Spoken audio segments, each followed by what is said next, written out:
Buddy, welcome everybody. There we go. There we go. Welcome. New everybody studio, new errors.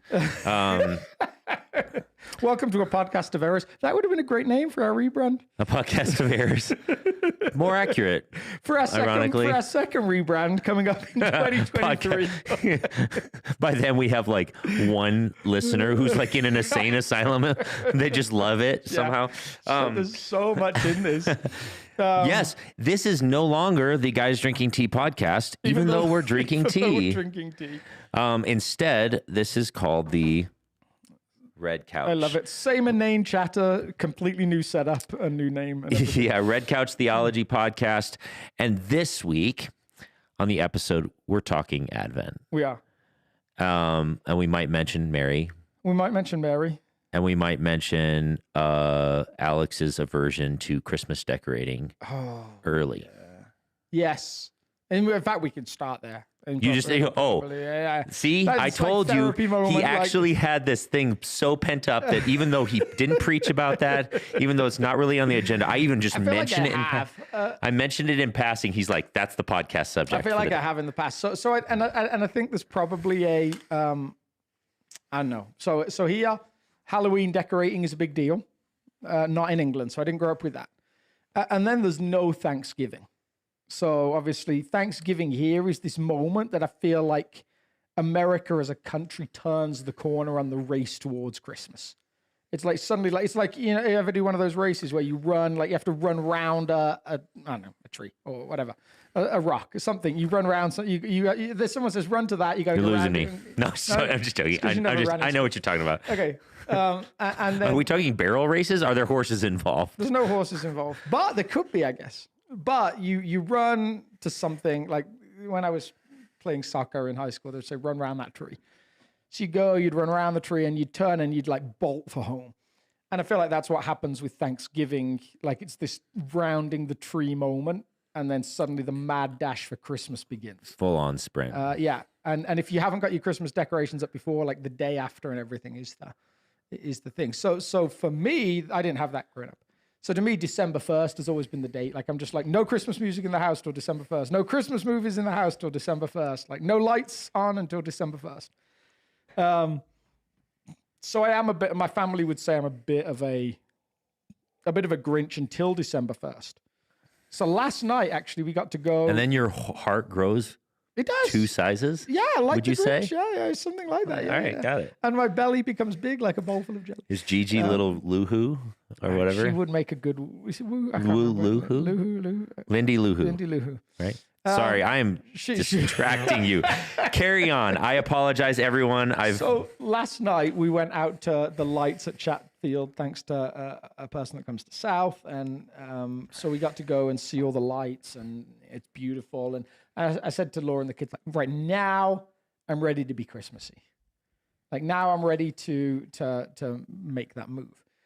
But I think part of like what we recognize with society, trying to turn that spiritual a little bit, is all of us feel like it's a mad dash to Christmas. I mean, that is almost like and if you work in the church world, even more so. Like there's this moment where someone says to me, it's the 25th of September, it's only 3 months till Christmas. And I'm like, you're a filthy liar. Like, there's no way it's only 3 months till Christmas. And then get out of my face. Get thee behind me, Satan. And then you count and you're like, oh, it is. And there's all these things to do and all of these things to make happen. And so in the church world, it's maybe even more noticeable. But for most of us, Christmas becomes this sort of slightly impending doom. I've got to get all of these things done. And some of those are just like, I've got to get the lights up. I've got to get the tree. I've got to get it decorated. There's all of these different elements. And obviously that's a modern Christmas. Yeah. So there's a bunch of questions there that we might tap into. Why is it that we feel like we need to do that? And then we talk about Advent. And that lands in this Christmas season of like, it's the last Sunday of November usually. Sometimes it just catches the first Sunday of December as a start, but it runs up until Christmas Day. And it's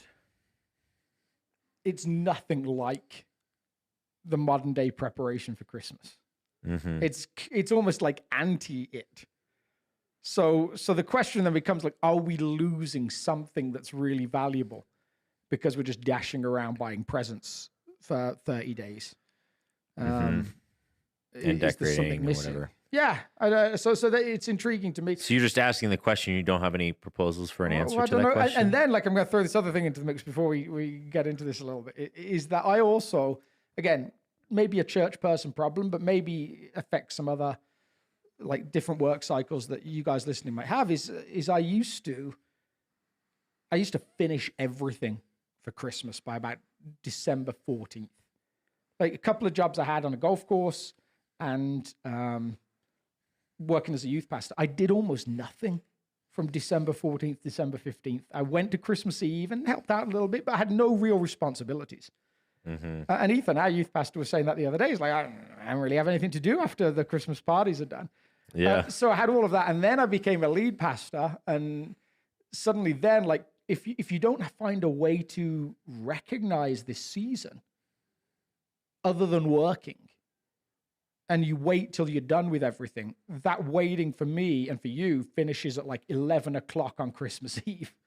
And you're like, okay, now I've got to get all of my Christmas spirit into like this one moment. Yeah. And it feels like it's gone before it even gets there. Yeah, this is quickly turning into a pastoral, like, counseling session where, Alex, how do you feel, man? How you doing? No, I'm just joking. Yeah, I completely understand. And so there's, I think maybe a brief description of what Advent traditionally was meant to be. Yeah. Might be helpful in this conversation before we proceed anymore, because I don't want to make any assumptions that maybe historically, liturgically, church calendar wise, people understand all of what was intended by this season of Advent. So let me ask you the question. Let's compare What's the church calendar? The church calendar. So the church calendar was developed by them. Those people out there. I don't know the actual specifics, but historically, like the wasn't it Willow Creek? Such a joke. What's funny is I've never actually researched like the original, I don't think like any names particularly, and it's been there's iterations, but it's a long time, hundreds of years old system of just organizing the calendar around seasons and ideas. Mm-hmm. So, and the idea behind the church calendar was, how can we organize the scriptures and the overarching themes of the scriptures in such a way that we make sure that we cover it all. Yeah. And we make sure that we appropriately emphasize the ebbs and flows of theological ideas throughout history. Yeah. And so what they've done is they've split the entire scriptures into 3 years, and then they organize it in the seasons of Advent, Lent. These are all terms you probably have heard, but we're talking incarnation is Advent, and anticipation of second coming. Uh-huh. Then you have Lent, which is a preparation. So it's a recognition of mortality theologically, which is also preparatory for the celebration of resurrection. Mm-hmm. Then you have ordinary time. You have these other different. You have the Spirit coming. What am I? The term Pentecost. Pentecost. So, Pentecost and Epiphany. So these are all theological ideas that the church historically has considered really important, and we agree. Are really significant ideas. And what they allowed it to do is almost over the course of 3 years and doing it year in, year out, you start to train the people of God in what theological ideas are really, really important. And it's so funny because even in a more evangelical setting where we do themes somewhat like that, but we'll also teach different chunks of passages. We definitely miss some, which is a downside. But I also have this kind of rule, I haven't taught on that for 3 years. That's a time where it's okay to do it again. Yep. Which is, it's weird that it's the same cycle, but I tend to break the idea down into, you begin with Advent, that's the start of the church year. So you start with God with us. When you move you move through Epiphany into Lent and Easter, and so then you are God for us.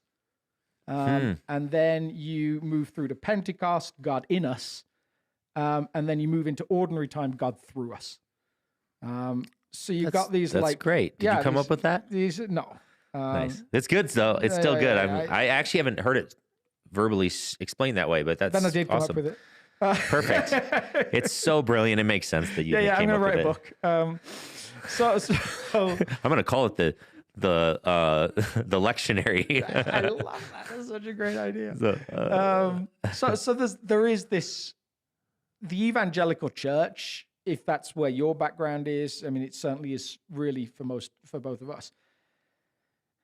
That church has had a bit of a tension with Lent, with Advent. Like there's a nervousness, and then if you round up 100 evangelicals and say you can't leave this room till you tell us like what does the season look like, they'd be stuck in the room forever for the most part. Like ask an evangelical to say where's Epiphany, ask an evangelical to say where's like what's the name for the season after Easter, and most of them don't know because we're just not taught it.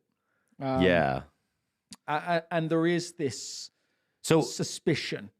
Okay, the most I was allowed to do with Lent was I was allowed to give something up, but nothing else changed. The sermons weren't different. The service wasn't different. Like you were told don't eat chocolate, but there was no like sense of how it changed how you prayed, you contemplated, and so for the first time when someone said to me, "Well, Easter is about God's presence, and therefore Lent is about His absence," I was like, "What? Like, no, I'm a Pentecostal. Why would we want to all the time? Why would we want that?" Yeah. So dig into that a little bit more. You said we have this tension with it. Why don't we like? I mean, actually, even now we're at South Fellowship every year at Advent. Except for there was one year where we actually started to lean a little bit even deeper, where we didn't even decorate. Yeah. Until later. We still decorated way in the middle of Advent, but I think one year here at South, maybe 5 years ago, we progressively decorated. We progressively decorated. So we had nothing the first week of Advent. Yeah. Then we added maybe some basic Christmas lights for the second week and third. And the idea was that light was progressively coming, but not this year. Every other year that I've been here for 12 years, we just decorate. And then we talk about darkness. Yeah. So what's this tension? Can you unpack that more? So I think like we have the tension with people's expectations a little bit. Like people expect to come in after Thanksgiving and there's decorations everywhere because that's what their homes look like. That's what my home looks like. That's what the mall looks like. Yeah. That's when the world's pretty. Why are we rejecting it? Yeah. And then depending on where you are, like, so when I was in upstate New York as a pastor, we just had a bunch of either like still Catholics coming to an evangelical church, pseudo Catholics who'd say they'd found Jesus in an evangelical church, and then a bunch of people that would describe themselves as recovering Catholics. Which I mean, I'm not of a premise that you can't follow Jesus in the Catholic Church. I would say absolutely you can, but for them, they'd found like no, it was not healthy. And I'm sure there's some of that the other way around. Like for ages in the Baptist churches, there was like this big thing about like going Greek Orthodox. It was like the cool thing to do. And I always had in the back of my mind, it was like, are there a bunch of Greek Orthodox kids that are like, I'm going Baptist? Like that's their I've never heard of that actually. What's that tell us? Different podcast episode. Don't get distracted. Yeah, that could be a distraction. So there is like this tension sometimes with what you grew up with. So when I used to do stuff that was deeply liturgical, when I would talk about Lent, talk about Advent as those two particular seasons of perhaps of contemplation or grief or doubt or darkness or the absence of God, I would have these people that were ex-Catholics that would come up to me and be like I'm starting to get like it's problematic spidey feelings or spidey senses or whatever. Like, you're giving me PTSD's coming to the surface. Yeah, for a while we did the passing of the peace here, and I had someone come up to me and said, like, super toxic background in the Catholic Church. Not that they all are at all. No, but she was like, please explain to me because I love my church and I don't want to have to leave because it's so uncomfortable to me to pass the peace. Pass the peace. Yeah. Anyway, so I get it. And we would say I think we're probably in a better place. And I think a bunch of you guys listening, you'd probably say you keep up with some of these things. 20 years ago, you could maybe make the argument that the evangelical church was less a place of trauma than the Catholic Church. Or you could maybe try that argument. And now, 20 years later, we're like, oh my goodness, like we're no better than the church on the other side of the road. Yeah. We've all got that baggage that we're dealing with. And so there's a bunch of people out there that we know personally, communally, that are like, I don't know if I could ever step foot in the church again. That's how traumatic it's been for me. Just as a side note, you may not know this about church or about South specifically, but this is kind of becoming a church that those sort of folks show up. Yeah. Where folks who've kind of written off church and then they somehow stumble into South and they're like, okay, maybe I'll hang out here a little bit longer. But there's a little bit of tension. So that's just I think that's actually kind of a cool thing that our community has become for some folks. But yeah, it is something that I've heard a lot of. So Advent is this season that we've tried to push into and reflect on the big ideas, which are Advent begins in the dark. It's like this beautiful Fleming Rutledge quote that really gives you a good picture of it, really get to feel that. And that it's this slow unfolding of the difficulty, perhaps, approaching Christmas, of some of the tension, where we get to tap into some of the longing of the first followers of Jesus before he even turned up. Like the first Jewish people that are longing for a Messiah to enter the world. We get to tap into some of their longing. While reflecting that as followers of Jesus today, we're supposed to have a longing as well. Now, whether many of us do, if we're honest, like I've used this in a sermon before at South, but one of my favorite Babylon Bee memes was Christian man says heaven's second best option if you can't live in America in 2021. So for some of us, if we're honest, in the West, we're like, yeah, I mean, if he has to come back, like that'd be okay. But actually, things are going pretty well right now. The business is flourishing. The kids are doing great in school. Yeah, as inflation goes up, you're like, okay, heaven sounds a little bit better each time inflation goes up. But then, if it plummets again, maybe God can just stay in his spot for a little bit longer. Yeah. So Advent is a season of recognizing a chunk of fracture in the world. And longing for God to fill that. Okay, so you've just made well, we can go a couple different directions, but you've made a case for Advent. Started to, at least. So why don't we just celebrate it super classic here at South? That's a great question. I've always said it's because the worship team can't handle going dark, but it's not that at all, really. It's partially that. I said that one year, and you were like, "Oh, wait until you see next week." Yeah, it's partially that. No, there isn't as many songs. Yes, no, it's not actually that. But there are fewer songs written in that space. Yeah, I think we've tried to. I honestly think, like for me, I'm trying to, like classic expression, have my cake and eat it. I love, because I love the build up to Christmas. And I actually think there's some good expectation there with like the joy of like, if you can tap back into that childhood experience of like, how many days is it left? There is a waiting tension there as well. That's actually pretty good. Yeah. And so I actually love how we do Advent here. Yes. We have moments where this week we sang a couple of songs, Divine Messiah. Come Divinest Messiah. Yeah. We sang O Come Emmanuel. These ones that are more pondersome and stuff. At some point, we'll probably throw in We Three Kings. We'll probably throw in Joy to the World or something like that. And I think that seems to work for us as a community. So I think part of the reason evangelicals, this is a little bit more true of Lent than it is of Advent. But part of the reason I think that a lot of the evangelical church has gotten away from the liturgical calendar and the lectionary is because we're people of the resurrection and we're people that celebrate. Sunday people. Yeah. And Sunday, even on the church calendar, is always resurrection, by the way, on the church calendar. So, but we want to live in the light of the victory of God in the world, that he has risen and he has completed this.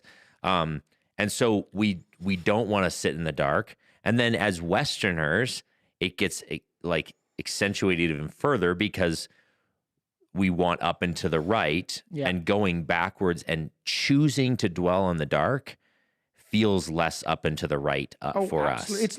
It's like someone's, and I would love to know like the Venn diagram of the people that we have that listen, and I'd include you and I in that, and people that like know their Enneagram number, because I feel like the crossover is probably pretty extensive. I don't know why I feel that way, but I just knowing some of you guys that listen and getting to hear from you and stuff.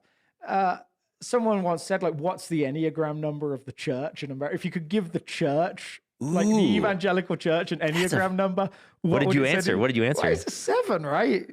Really? I mean, well, and you could make arguments for others, I'm sure, but it's like, let's not feel any pain. Maybe. Let's be happy all the time. Like, maybe that's the Pentecostal church. Maybe there's other expressions of, but it's like maybe the evangelical church for sure has some leaning that way. No one should be in control. I don't want to be in charge of anything, but nobody else should be. It's a 7 with an 8 wing. Don't control me. That's the 8. But I've felt that maybe the church as a thing, if it could have a number, is a 7. Interesting. Because as soon as you talk about anything a little bit gloomy and there's that's like that's you see that in some of the Old Testament texts. You see it in some of the language Jesus uses around like grief. John the Baptist came, and you're like the people that someone came and played a dirge, and someone said, "No, play happy songs for us." And there's a fascinating element there. So I also think like now we feel obligated to defend ourselves for why we're doing it this way. No, but I do think that my explanation about why the evangelical church has gotten away from Lent specifically is similar in Advent. There is, even though we want to say everything's up and to the right and the west, all this, we know, everyone's knows, if you've lived any extent of life, you know that life can just be challenging. Mm-hmm. And Sunday, especially in the evangelical church, but Sunday has been a place where you go, you encounter the living God, the light of the world, the resurrected King, the one who's promised that everything. And so it's supposed to have some of that celebratory nature. But what we're maybe recommending, if you're saying, okay, what do I do with this conversation? Yeah. Thanks for all the information. Thanks for the education, Advent history. What, practically speaking, in my everyday life, what is 2 pastors from South recommending for me to do this Advent? Maybe what we're doing, at least this specific Advent, is we're recommending you go there in the week, and we will hint at it. And some of our liturgical elements on Sundays will hint at more of the heavier side of Advent. But we also want the weekends when we gather as a church family to be looking forward a little bit and that respite from the midweek Advent reflection. And I think, that's really fair. I had a quote on Sunday morning which I would stand by as some of the purpose of Advent, and we've already tapped into this. It's Advent, let the waiting begin. Yes. So now at the same time, I think there's ways that waiting period, if you allow it to, bring some stuff to the surface. And I think one of the weakest parts of the evangelical church for a couple of centuries has been there's a decision moment to follow Jesus. And then nothing real, like you're not really on the hook for any of your own growth. It's the church's chance to grow, job to grow me. Like I'm like personal, whether you call discipleship formation, is like, no, someone's supposed to do that for me, or it's going to happen accidentally without me even realizing it. And yet for centuries, all these different churches have all these different spiritual practices that allow you to intentionally grow. So to me, some of what happens in waiting, and I just before we started, I mentioned this to you, just in that moment of a little bit of reading as I'm waiting, just brought some stuff to the surface for me that I hadn't seen, that really like blindsided me personally in my own way of being. Totally. And so then the move from Advent, or perhaps in Advent, is it's no longer just it's Advent, let the waiting begin. It becomes it's Advent, let the working begin as well. Because there's this invitation to grow in a different way, to take that journey into the new year, into the process of Epiphany, of Lent, of Easter and Eastertide, and to see and know that formation. And those are hard and challenging things. Like so for me, part of the thing that I've worked with this year has been, I said to someone like back in August, September, the Queen died. That had been a constant in my life. I turned 40 and I got skin cancer. And so there was a few weeks where it really like hit me around some questions of like, am I the person that I want to be for the rest of my life? And so then when you go through those things, there's a little bit of an Ash Wednesday season for you almost. Yeah, probably. A little bit of a staring mortality in the face, a little bit of a evaluative. Yeah, and I wonder if like the spiritual renewal cycles that we go through, I wonder if they're possible without some of that sense of like darkness, death. They feel pretty connected. And so it seems like to me, Advent has this possibility to kick off a new cycle. And Lent has this possibility to kick off a new cycle. But like, I mean, Jesus says this, like, unless a seed is buried in the ground, unless it dies and is buried in the ground, how can anything grow? Yeah. And so for me, there was like, well, is there some stuff I'm supposed to die to in this season? And when you just get into December and you're like, every moment is taken up with, I'm working, I'm getting stuff done, I'm buying presents, I'm singing songs, I'm lighting Christmas trees, and there's no space, then like that seems like we're missing an opportunity. So it feels like our job as the church is to fight for space for people. And resource people with the knowledge or the gift of saying there is an option of living into this season differently. Yes. Yeah. And so like some of that, like the daily team, we have this team here, we'll do that. There's an online devotional with South that you can follow along with. It's actually working. Yeah, the daily right now is actually lectionary based, which is kind of cool, it's a little bit, most of the time when the daily devotional is much more sinking into the same passage you preached on. This season, we decided to sort of deviate from that and instead spend the majority of our time supplementing something different than what the sermon was on, which is we decided to just go through the lectionary texts for this season and resource you with that. So maybe if you haven't subscribed to the daily, you could get the lectionary readings in throughout this Advent. Another resource would be, you mentioned Fleming Rutledge. Her book on Advent, which is incredible. A collection of her sermons, is wonderful. Walter Brueggemann has a book called Celebrating Abundance, which is a wonderful Advent devotional that actually really pushes some of those, like, well, how do you do Advent when you've got a ton of stuff? Like, it asks some just amazing questions around that. But the point is to find that space, that margin, to acknowledge some of the void of the world as it is. Yeah. And so I eventually, like at some point, I'm going to have the perfect Advent devotional because Laura and I are about to have a fourth child. So at some point, this beautiful baby will turn up and I'll be like, okay, now I'm sat and wait. I mean, I'm in the moment. Now it's probably too late for anyone to go back and do that, but just next year there's an idea for you. Have a baby in the Christmas Can you calculate season. us the dates that we no? Oh yeah, too far. All right, too far. Got it. They can take care of that themselves. But it's just that's been an awareness for me as well. Like season of totally. So that's maybe the challenge for you is to consider. Okay, find some space for some time, and specifically, I think Advent and Lent are these two seasons in the church calendar that are like the black tapestry that allows the gold threads of resurrection an incarnation to sing. Such a beautiful picture. And here's the problem we have in the West is so much of life is just basically let's fill the tapestry with as much bright colored fabric as possible, which if you're an artist, you know, contrast is king in art. Like contrast allows you to draw the eye to certain pieces and places. Same thing is true in music. Dynamic range. You want quiet things and loud things in order to, and contrast is one of the things that make art beautiful, both musically and artistically. And as in the West, we basically said, let's just make it's the climax of the song and it's the bright spot of the art piece all the time, always. Yeah, and if for those of you that love philosophy, there's an English philosopher that does this piece called, I'm blanking on his name right now, called Music and Dance, I think it's called. And he walks through like how our whole Western society is built on getting to the end of journeys.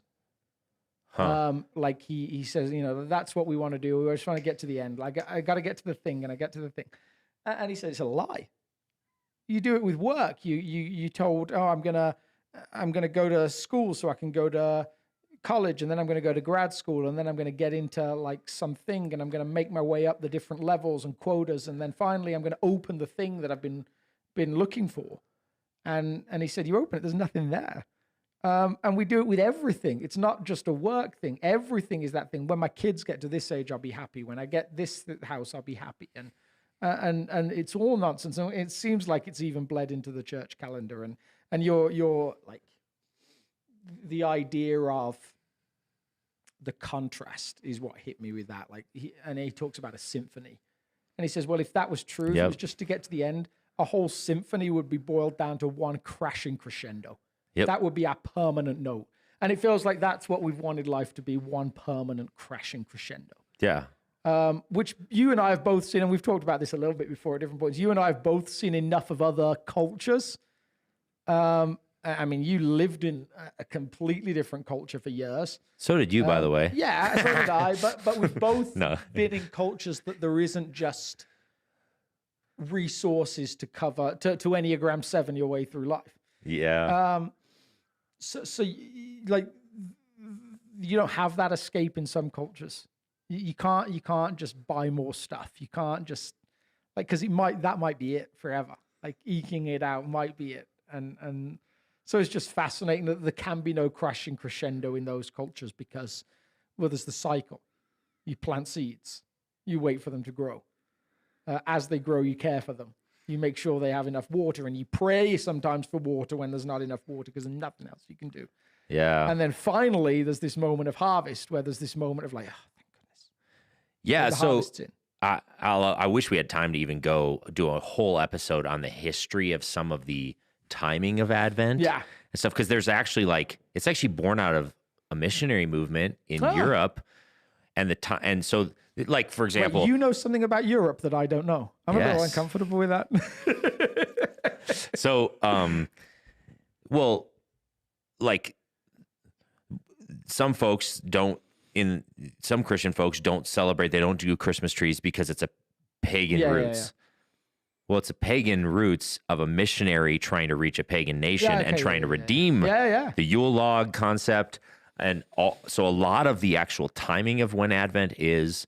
and a lot of these pagan roots to the Yule log and lights on trees and or candles on trees and all of this stuff actually is rooted in this effort to translate the way of Jesus and the concepts of the gospel to other nationalities who had these other harvest practices, like spiritual practices. So the idea of Advent is you have the deepest dark.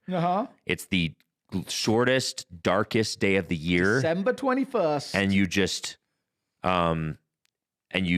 you're hoping for when the light starts to increase. That makes sense. So these missionaries said, yeah, that's exactly what the incarnation is.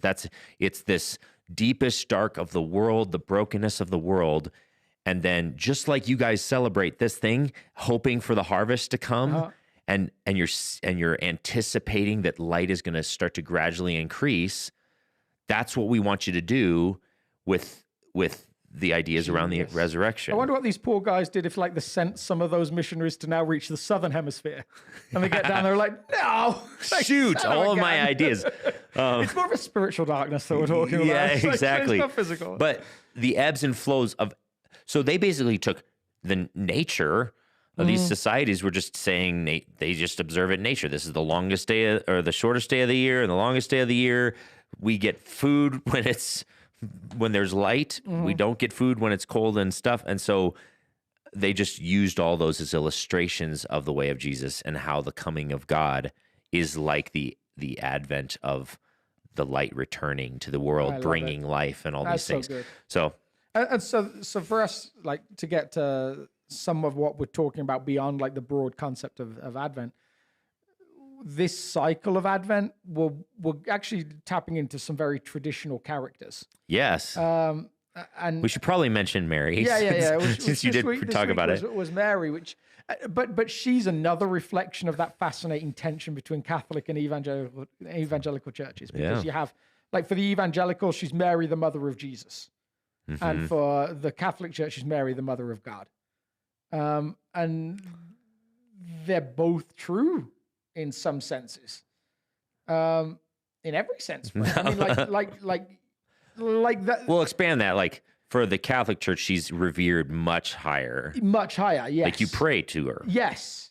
And so, yet for the evangelical church, that's almost felt at times like, to counteract that, we have to make her as low as possible. Yes. Like, she's important because she, like, fed Jesus when he was a baby, but that's about it. She's not any more important than the baby horse that turned up at the stable, or the, like, little Sebastian. Yeah. I love that. Yeah. Right. Like, there's a tension there, and yet she, even in her Magnificat, talks about how, all generations will call me blessed. This is a significant thing. This was a gift to her, and her giving of herself, and all of the different ways that involved to this story, was a gift to the world. So, like, there's a bit of a tension there, and then the other the tension that we talked about this Sunday that I think we miss is we probably make her journey a little bit easier than it is. Like, when we fail to recognize just what entering that story must have cost her. Because, like, Nazareth, tiny town, 400 people. Everybody knows what everybody else is up to. And teenage girl, pregnant, out of wedlock. Yeah, there's a cost to that. Like, they even had a little bit of a debate. Should we stone her to death? Or let her live and try and at least, like, sweep this under the rug. Joseph is, like, got this, like, And they had justification to stone her. Yeah. Like, according to their culture. It's a pretty intense. There's an intensity to that story, and because we get to block it like we would a play. We've got scene 1, Mary meets an angel. Scene 2, she's 9 months pregnant. Scene 3, she's in Bethlehem.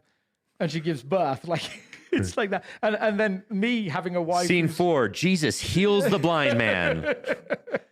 And because for me, especially, like, having a wife who right now is 8 months and a half pregnant, and he's kind of like, any day now would be fine with me. There's the joy of being pregnant, and then there's the I'm ready to be done, which is probably the experience of every woman that's ever been pregnant. I don't think I've ever met a woman that said to me, this can go on for as long as it wants to go. My sister wanted to be pregnant for the rest of her life. She loves being pregnant. Does she love being 9 months pregnant? Probably not. Yeah, but most of it she enjoys quite a bit. But then I think my wife enjoys it quite a bit. But I do think there is that bit, like, towards the end where you're like, you're like 8.5 months. You're like, okay, I'm done. I feel like we're dangerously wandering into territory we have no real knowledge of. Other than that's fair. We should move on. We should move on. And then, so trying to enter into the story of, like, well, how does it feel when you're Mary and the angel has come with this word, but there's no physical evidence of it? And then what does it feel like the first time you feel a baby kick? and you start to feel life within you. And, what does it feel like when you get to that point of just being uncomfortable and you've been to the well however many times at 6 months pregnant, and everybody's talking about you, and you've endured that for months. And what does it feel like if your family started to get discluded from some of the social connections that they have? And totally, wow. There's so much, and when you try and slow it down and think of 9 months of that and beyond, in some ways, there's a lot of cost there. Like even later in Jesus's ministry, he goes back to his hometown, and they still don't buy it. Yeah. They basically run him out of town, or he's forced to go on because they just don't believe even then that they don't buy him. Yeah, they don't buy him. Why? Well, maybe. And so she could still be saying, "No, I promise it was a divine inception." Yeah. And they're like, "No, we don't buy you. We don't believe your story. We don't believe him. We don't believe his message. Kick him out of town." Yeah. So yeah, I mean, her whole life, she's got this weight on her shoulders. How's that for an invitation to the way of God? Yeah, and so like, I think what we talked about this week was there's maybe a truth for us that pulling it out of almost the Advent cycle into our own personal application. I think we encounter some of those things like, no, this is something God promised me. This is something that was either spoken to me or I felt distinctly was supposed to be true. What do you do when you don't see it? What do you do when it's more problematic than you expect it to be slower? Painful. Like, I think for a lot of us, we would say there was this moment where I feel like I jumped into God's story and I did it headlong, like just threw myself in. I tried. And now I'm in this season that's a little more complicated. What do you do with those things? Well, what do you do? That seems to be the like Mary seems to hold on to this distinct hope in amongst that. And there's this whole conversation that I don't think we have time for today because I'm still getting to the book, but it's a book that a couple of our people around our staff have read, Church on the Other Side. Oh yeah, where it taps into some of like I feel left out. No one's even mentioned it to me. You were in a whole conversation where we talked about it. Church on the Other Side? Yeah. It's the one Yvonne was talking about originally, with it's the left brain versus the right brain, and how church operates in those different things. Okay. All right. I just didn't know the title. Included, don't worry. I didn't know the title. Okay, it's fine. All right. But now a bunch of people have read it, and it really like taps into this like how we process our journey and how we become very much an informational church, like church world or Western church. Like Mary's first response to this news is poetry. It's something very artistic. It's something very processing in a different way. Like what does that mean? Like, and I had this quote from Walter Brueggemann this week about how Advent is this season of the poem, not the season of the just information. It's got this like different element to it. And so somewhere like one of the things that seems to create hope for her is this artistic outburst. And that actually happens all throughout Israel's history. And it's so often a woman that does it as well, which is, again, fascinating. But like Miriam's song is that moment, like back in the Exodus of singing what God has done. Yeah, maybe Moses is like, we just made it through the sea. Let's plow ahead. We made it. Drying himself and Miriam's like, seriously? We're not going to like celebrate at all? Anyway, but a song is not just retrospective. It's also future orientated. Yeah. This is what God has promised and done. This is what God has promised and is still to do. The power of art. Yeah. And that's what Mary does. She like, this is what God has promised and done. This is what God has promised and still to do. And that like immersing ourselves in that hopeful practice, whatever that looks like for you, whether it's writing, journaling, whether it's writing a song, whether it's a piece of artwork or something like that. Seems like there's something in that. So there's this concept in Mary's story that keeps coming back around throughout her stories, which is she treasures things up in her heart. And so you said she enters into this story that God's invited her into. She chooses to participate in this, but then it's heavier and harder and more shame-ridden than she expected, probably, and it's long-lasting, all this stuff. Maybe one of the reasons she's able to still sustain that and stomach that is because of this willingness to treasure up, to hold the implications of her commitment to the way of God, and meditate on them and revisit them over and over again, exactly like you're suggesting, to journal about it, to treasure these things up in your heart. So maybe that's one of the recommendations you can do this season, is to find a way to treasure up the things of God in your heart. So there's like we use this phrase in church that God is good all the time. All the time God is good. Which has a bunch of tensions for a bunch of people, I'm sure. And it's not even unique to Christianity. There's actually this phrase that is at the end of a movie called The Best Exotic Marigold Hotel. It's about this group of elderly people that move to India. Starting to think you've watched every movie there is and read every book that there is. So okay, carry on. So they move to India to this hotel that this young guy is making, that's designed for seniors to live in at a lower cost if they can't afford to live in England, because most of them are okay. And he has this phrase that he keeps repeating about his hotel, which is a disaster. Like, they get there, like, the bedrooms aren't built, like the taps aren't working, everyone's just surviving. And oh man, where'd it go? And he says everything will be okay in the end. If it's not okay, it's not the end.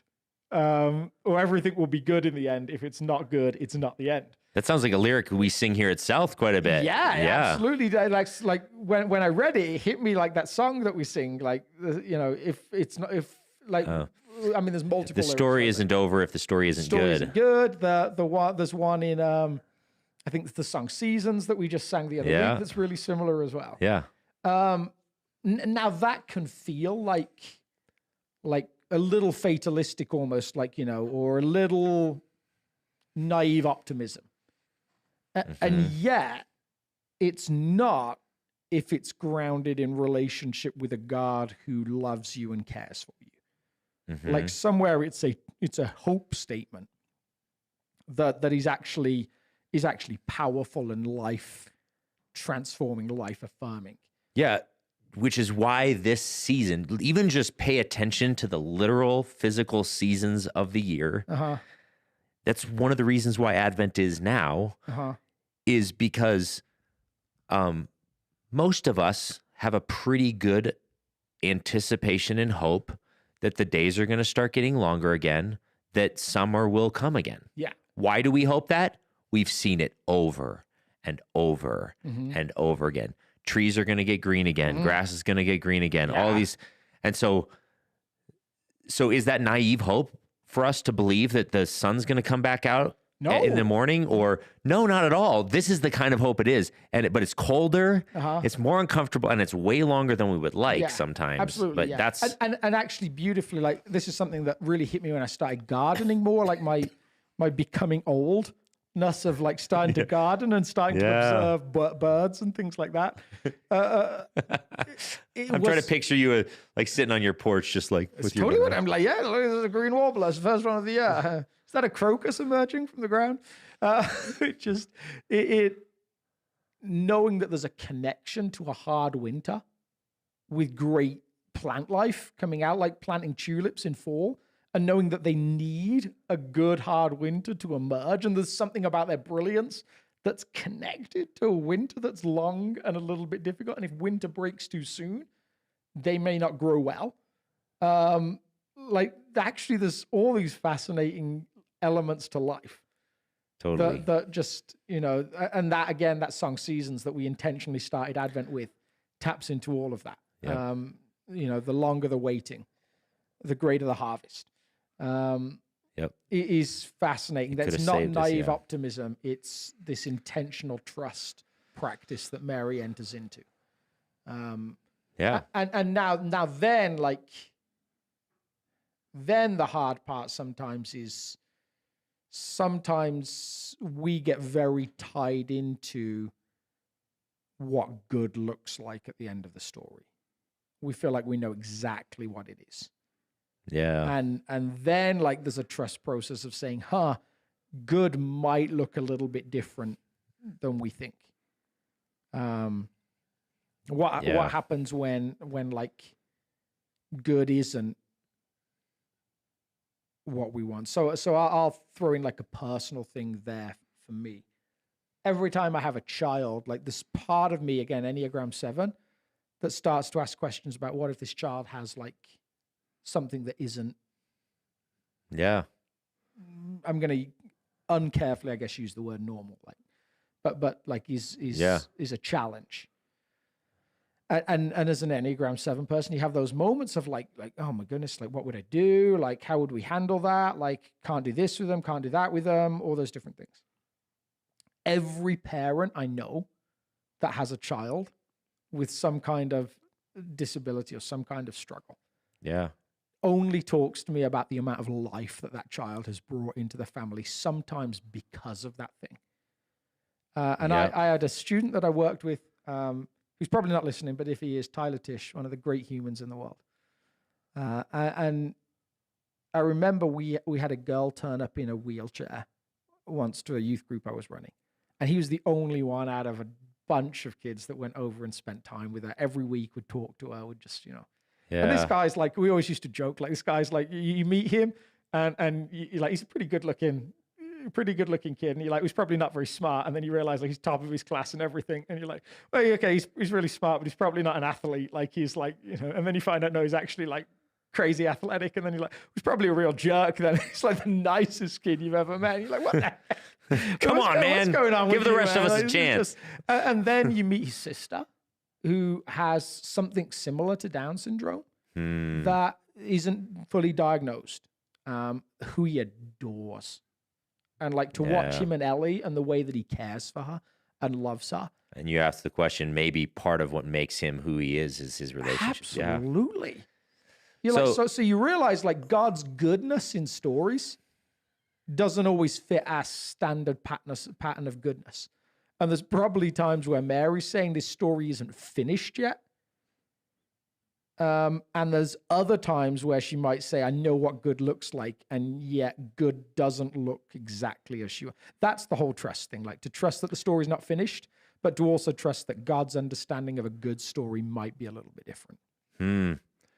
Yeah. So there you go. There's our challenge for you, is to wrestle with some of this ambiguity. And a season of Advent is a time in the church calendar designated for that wrestling. So practically, like what's some encouragements? Like maybe taking a few minutes in the morning that you might not usually have to just create some space for that.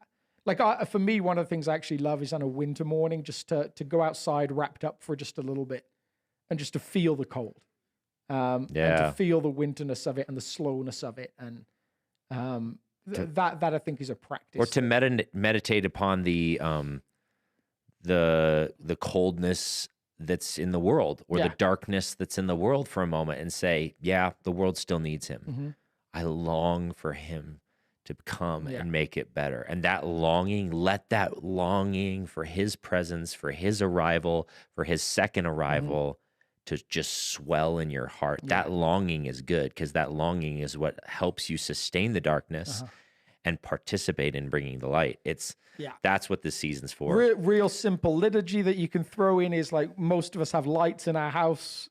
Just as you're turning on a light, that phrase from John, like God's light has come into the world. That's a preparation, an expectation thing. Has it happened yet? No, but is it about to happen?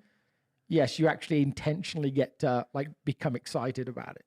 Yeah, that's good. Gratitude, another practice that can be done through journaling, through like this daily examine that we talked about the other week, is just also something that's just incredible. And we recommend a ton of things on here.